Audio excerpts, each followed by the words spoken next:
Hi everyone, welcome to Sports Broadcasting Center. Along with Asher and Jonah, I'm Felix. Mike Trout has played in just one playoff series in his remarkable 10-year big league career, and that was 8 years ago.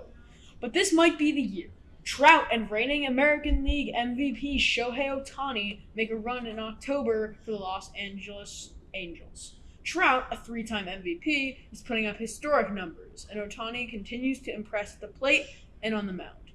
Earlier this season, Ohtani hit his 100th career home run, becoming just the second player in MLB history with at least 100 homers as a batter and 250 strikeouts as a pitcher.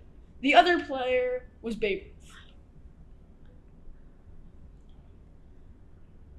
The Memphis Grizzlies might be a small market team, but they do plan to do whatever it takes to keep Ja Morant in the fold.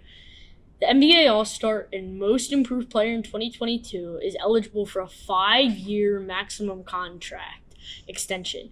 Grizzlies general manager Zach Killman says he intends to keep the team's core in place as well as making sure that Morant stays in Memphis for a long period of time. Morant ranked 9th among players in the league merchandise sales this season, and led the team to its highest playoff seeding ever at number 2 in the Western Conference, before being eliminated by the Golden State Warriors.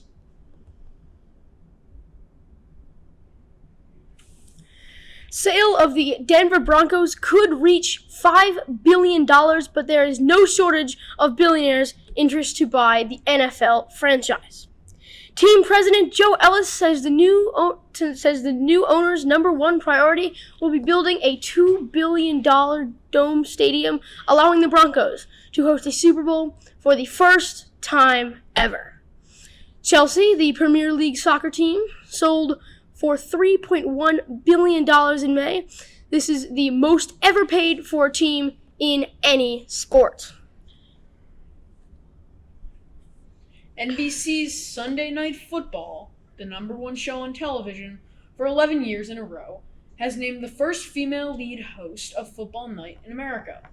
Maria Taylor debuted on the studio show last year as co-host with Mike Tirico, but will take over this season with Tirico moving into the booth to handle play-by-play.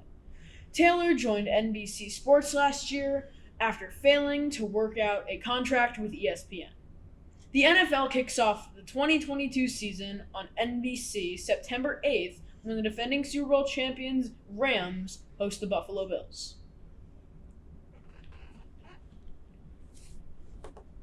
We are just months away now from the World Cup in Qatar. The United States men's national team will be back on the global stage after missing out in the 2018 World Cup in Russia. The U.S. faces England in its opening match, with the two nations having formed quite a rivalry over the years. In 1950, the United States pulled off one of the greatest upsets in World Cup history, winning 1-0 over the heavily favored Brits. Only 4 Americans returned from the disappointing 2018 team, including Chelsea star forward Christian Pulisic. This will be the 11th time the U.S. men's national team has qualified for the World Cup, with its best finish coming in 1930 in the semifinals.